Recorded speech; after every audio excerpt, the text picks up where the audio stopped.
Tabingi. Tabingi. Palit translator. Tabingi. Hindi obra yun, boy.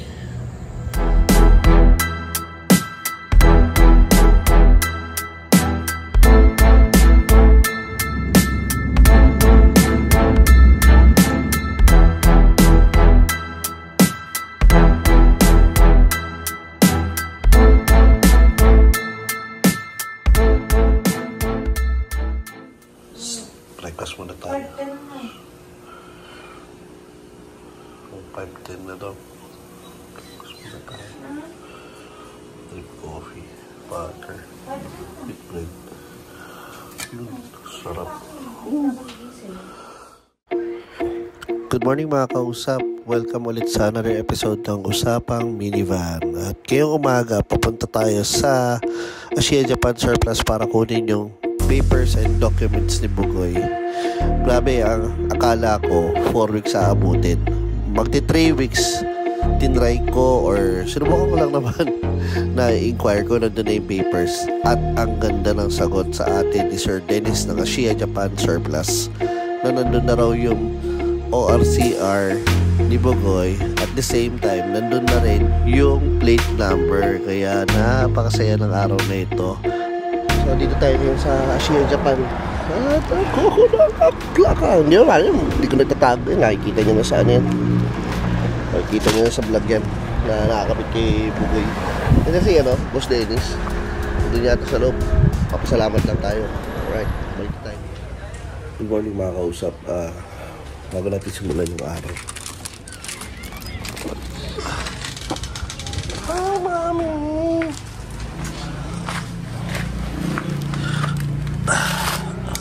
Salamatan muna natin si Z Cycle. Bigyan niya tayo ng air filter sa ating NMAX version 2. Palitan natin ito. Tara, let's go. So yun, after natin matanggal yung cover ng air filter, ayan, ito yung papalit natin. Ano po, sakto yung pagkakabigay ni Z Cycle sa akin ng ng air filter. Bigay lang po yan ni Z Cycle. Maraming salamat ZG and Grace, maraming salamat sa inyo. Z Cycle, sakto yung bigay nyo. Ang dumi-dumi. Ayan. Ayan. Yes. Ganda. Thank you. Old filter out, new filter in. Filter by Z Cycle. So sa mga pangangailangan yung pang motorsiklo, just check Z Cycle. Tara, kapitan natin yung cover. Sakto. Yes, power by Z Cycle air filter. Actually wala pinagkaiba doon sa yung compare ko yung dalawa, wala pinagkaiba yung original doon sa air filter ni Z Cycle. Kaya check out Z Cycle for your motorcycle needs, guys. Salamat mga kausap. Tara, simulan natin yung minivan. So yung mga kausap, tinangat ko yung isang side lang kasi yung oil plug, drain plug nakaharap doon sa isang side doon. So kailangan kong angat ng ganun yung kailangan ko iangat ng ganun yung sasakyan. Isa lang yung jack stand ko para tumulo lahat pag ganun. So siguro I leave it na lang. Iwanan ko ng overnight. Anong oras na rin na? Alas 6 na rin. Bukas na ako ng umaga kikilos para tanggalin yung filter. Tapos meron na akong langis dyan galing kay JL Racing. Sakto, yun din yun naman yung ginagamit sa mga clipper sa Japan. Ito, pakita ko sa inyo. Ayan 5W30 pang Nissan. 4 liters yan. Galing kay JL Racing. Yan ilalagay natin langis. Patuloy natin to overnight. Yung plaka, yay! KBA 5402. Okay. Hindi ka nang tatago ko pumabahin sa vlog. Kada vlog natin makikita nyo yung plaka nitong sasakyan na to. Ilang naman. So, see you tomorrow. Pahinga muna tayo. Ngayon, kakapagod. Galing tayo ng Pampanga. Tinrain ko lang to sasakyan. Tapos bukas, kilos tayo. Gawa muna tayo ng kimchi burger. Burger patty, gawa ko yan. Tapos, kimchi tuloy. Spicy cucumber burger. Yan, hindi kimchi burger. Yan. Spicy cucumber. Gawa rin po namin yan. Tapos, wheat bread. Ayos. Nice. Lagyan natin.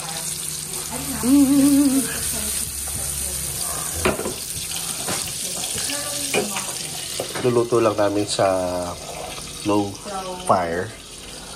Low fire. Ito yung recipe nito. Turo ko sa inyo minsan sa sa mga darating kong vlogs. Subukan lang natin. Okay. Sarap yan. Sarap yan. Okay na to. Ay na spicy cucumber burger na dito lang namin pinauso sa bahay namin. Dito naman natin pinauso to. Oo, dito lang natin pinauso to. Lagay tayo ng ginawa namin spicy cucumber sa wheat bread. Kasalat lang namin. Uy! Tapos, medyo messy siya pag kinain nyo kasi medyo kalat-kalat. Pero sarap nito. Kamis. Pag gusto nyo to, try yung sa bahay ninyo. Ano ito? 114 grams na beef burger patty. Tapos yun, lagyan ko ng butter. Tapos yun. Yee! Sarap. Yan, pasatiin natin sa dalawa. Huwag kang puputok. Yes, exactly. Tuturo yun lang. Yung kasama ko rin tuturo ng Korean. Para maging Thank you for that. yan. Spicy cucumber burger sa wheat bread. Sarap. Yun lang. Nakabili na tayo ng oil filter. So, sa pagre-research ko sa YouTube University, sabi nila ito raw yung oil filter para sa ating DE17 RO6 engine. Ito yung mga common na brand ng filter sa Pilipinas, yung Vic. So, dito ko hinahanap. So, ito yung madaling brand. Ito yung madalas na brand na meron tayo, yung Vic. Check ko, sabi dito, yung C932 saka yung 934. 934 yata from my experience sa pag-auto. Yung 934 siguro mas mahaba yung lata kaysa dito. Ito yung C932. Yung 934 yata mas mahaba. Hindi malaki, mas mahaba. Ayan, siguro. Check natin, kumpara natin doon sa doon sa luma. Ito yung luma namin. Parang mas mahaba ito. Parang mas mahaba ito. Yo, parang mas maliit. Mas mahaba yung 932, mas mahaba. Ayan o. Ito yung 932. Ito yung original. Ako feeling ko yung galing Japan pa yan. Mukhang parehas naman. Yeah, same. So, mas mahaba si 932. Kaysa dito sa mga oil filter galing Japan. Mas mahaba si 932. So, I think much better filtration ng oil dahil mas malaki yung lata. Ito naman, opinion ko lang naman. Kung gagamit kayo ng fully synthetic, kasi sabi lang hanggang 10,000 kilometers. Kung gagamitin nyo yung langis hanggang 10,000 kilometers, ilagay nyo siguro every 5,000 nun. Huwag kayo mag-change oil. Palitan nyo yung filter. Kung kayang palitan yung filter ng hindi binababa yung langis. Kasi yung mga filter natin, good for mga 5,000 naman yun. Wala namang fully synthetic na filter capable of fully synthetic na langis. Kung balak nyo paabuti ng 10,000 yung mileage ng langis nyo, pagdating ng 5,000, magpalit kayo ng oil filter. Kung kayang baklasin lang hindi binababa yung langis yun. So, ulitin ko, kasi yung mga oil filter natin dito sa Pilipinas, hindi naman capable yan umabot ng 10,000 kilometers. So, yung filtration niya, baka punong-puno na ng dumi, tapos ginagamit pa rin natin hanggang 10,000. Yun lang naman ay para sa akin, opinion ko lamang po. Very informative. Amoy sa ilalim.